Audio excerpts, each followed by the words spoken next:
ತನಿಖೆ ಪ್ರಕ್ರಿಯೆಯ ಹಂತದಲ್ಲಿದ್ದಾಗ ಪೊಲೀಸ್ ಇಲಾಖೆ ಯಾವುದೇ ಹೆಚ್ಚಿನ ಮಾಹಿತಿಯನ್ನ ಕೊಡಲ್ಲ. ಸೊ ಹಾಗಾಗಿ ಕೆಲವೊಂದು ಪ್ರಾಥಮಿಕ ಮಾಹಿತಿಯನ್ನ ಹಂಚಿಕೊಂಡ್ರು, ವಶಕ್ಕೆ ಪಡೆದಿದ್ದೀವಿ ಅಂತ. ಸೊ ಇನ್ನಷ್ಟು ಬೆಳವಣಿಗೆಗಳು ಸದ್ಯದಲ್ಲೇ ಆಗತ್ತೆ, ಯಾಕಂದ್ರೆ ಅವರನ್ನ ಕೂಡ ಈಗ ಏನು ವೈದ್ಯಕೀಯ ಪರೀಕ್ಷೆಗೆ ಕರೆದೊಯ್ಯಲಾಗತ್ತೆ. ಸೊ ಆ ಬಳಿಕ ಫ್ಯಾನ್ಸ್ ವಾರ್ ಏನೇ ಇರಲಿ, ಬಟ್ ಸಾಕಷ್ಟು ನಡೀತಿರುತ್ತೆ ಸೋಷಿಯಲ್ ಮೀಡಿಯಾದಲ್ಲಿ.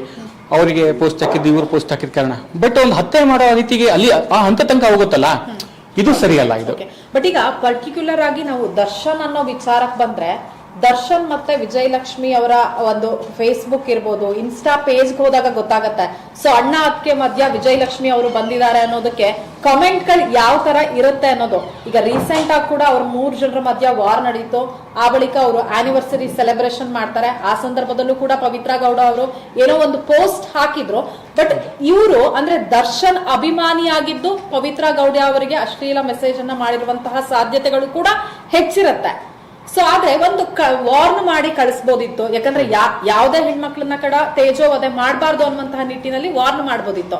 ಆದ್ರೆ ವಾರ್ನ್ ಮಾಡಕ್ಕೆ ಅಂತ ಕರೆಸಿದಂತಹ ಸಂದರ್ಭದಲ್ಲಿ ಏನಾದ್ರು ಈಗ ಒಂದು FIR ಹಾಕ್ಬೋದಿತ್ತು, ಕೇಸ್ ಹಾಕ್ಬೋದಿತ್ತು. ಸೋಷಿಯಲ್ ಮೀಡಿಯಾದಲ್ಲಿ ಈಗ ಸ್ಟ್ರಾಂಗ್ ಆಗಿ ಕೇಸ್ಗಳನ್ನ ಹಾಕ್ಬೋದಿತ್ತು. ಬಟ್ ಕೊಲೆ ಮಾಡೋ ಅಂತ ಯಾಕೆ ಹೋಯ್ತು ಅನ್ನೋದೇ ಒಂದು ಎಕ್ಸ್ಟ್ರಾ ಪ್ರಶ್ನೆ ಆಗಿದೆ ಇಲ್ಲಿ. ಹೌದು, ಅಂದ್ರೆ ಒಂದು ಏನೋ ಮಾತುಕತೆ ಆಡುವಂತಹ ಸಂದರ್ಭದಲ್ಲಿ ಅಥವಾ ವಾಗ್ವಾದಗಳು ಕೂಡ ವಿಕೋಪಕ್ಕೆ ಹೋಗಿರ್ಬೋದು. ಸೊ ಯಾರೋ ಒಂದ್ ಏಟ್ ಹೊಡಿರಿ ಅಂತಾರೆ, ಅದ್ರ ಜೊತೆಗಿದ್ದವ್ರು ಇನ್ನೊಂದ್ ಏಟ್ ಹೊಡೆದಿರ್ಬೋದು. ಸೊ ಅದು ಎಲ್ಲ ಒಂದ್ ಕಡೆ ಸಮಸ್ಯೆ ಆಗಿರ್ಬೋದು. ರೇಣುಕಾ ಸ್ವಾಮಿ ಒಬ್ಬರೇ ಇದ್ದಾಗ ಏನು ಮಾಡ್ಕೊಳಕ್ಕೆ ಆಗಲ್ಲ ಅಲ್ಲಿ. ಪಾಪ ಅವರು 3 ಜನ ಹೆಂಗೆ ಫೇಸ್ ಮಾಡ್ತಾರೆ? ಅಲ್ಲಿ ಬಾಡಿ ಗಾರ್ಡ್ ಇರ್ತಾರೆ, ಅವರನ್ನ ಫೇಸ್ ಮಾಡಕ್ ಆಗಲ್ಲ. ಬಟ್ ಈಗ ಸದ್ಯದ ಬೆಳವಣಿಗೆಗಳನ್ನ ನೋಡಿದ್ರೆ ಪೊಲೀಸರು ಖಚಿತವಾಗಿರುವಂತಹ ಮಾಹಿತಿಯನ್ನ ಇಟ್ಕೊಂಡೇ ಅರೆಸ್ಟ್ ಮಾಡಿದ್ದಾರೆ ಅಂತ ಹೇಳ್ಬೋದು. ಯಾಕಂದ್ರೆ ಬೌನ್ಸರ್ಸ್ ಗಳು ಏನು ರೇಣುಕಾ ಸ್ವಾಮಿಗೆ ಕಾಲ್ ಮಾಡಿರೋ ಡೀಟೇಲ್ಸ್ ಸಿಕ್ಕಿದ ಮೇಲೆ ಅರೆಸ್ಟ್ ಮಾಡೋದಕ್ ಸಾಧ್ಯ ಇಲ್ಲ. ಅಂದ್ರೆ ಏಕಾಏಕಿ ಒಬ್ಬ ಸ್ಯಾಂಡಲ್ವುಡ್ ನಟನನ್ನ ಅರೆಸ್ಟ್ ಮಾಡೋದಕ್ ಸಾಧ್ಯ ಇಲ್ಲ. ಅದಕ್ಕೆ ಏನೋ ಒಂದು ಕ್ಲೂ ಸಿಕ್ಕಿರೋ ಕಾರಣದಿಂದಾನೇ ಅರೆಸ್ಟ್ ಮಾಡಿರುವಂತಹ ಸಾಧ್ಯತೆ ಹೆಚ್ಚಿರುತ್ತೆ. ಆದ್ರೆ ಆ ಒಂದು ಸಂದರ್ಭದಲ್ಲಿ ದರ್ಶನ್ ಅವರು ಅಲ್ಲೇ ಇದ್ರ ಅಥವಾ ಫೋನ್ ಮಾಡಿ ಬೌನ್ಸರ್ಸ್ ಗಳಿಗೆ ಹೇಳಿದ್ರ ಅನ್ನೋದು ತನಿಖೆ ಬಳಿಕ ಗೊತ್ತಾಗತ್ತೆ. ಯಾಕಂದ್ರೆ ಯಾವುದೇ ಒಂದು ಕೇಸ್ ತೆಗೆದುಕೊಂಡ್ರೆ A1 ಆರೋಪಿ, A2 ಆರೋಪಿ ಅನ್ನೋದಿರತ್ತೆ. ಸೊ ಇವ್ರೇನಾದ್ರೂ ಈ ಒಂದು ಕೊಲೆಗೆ ಪ್ರಚೋದನೆ ಕೊಟ್ರ ಅಥವಾ ಕೊಲೆ ಮಾಡುವಂತಹ ಸಂದರ್ಭದಲ್ಲಿ ಅವರೇ ಅಲ್ಲಿದ್ರ ಅಥವಾ ಇವರೇ ಆತನಿಗೆ ಹಲ್ಲೆ ಮಾಡಿದ್ರ ಅನ್ನೋದು ಕೂಡ ಎಲ್ಲವೂ ಮ್ಯಾಟ್ರ್ ಆಗ್ತಾ ಹೋಗುತ್ತೆ.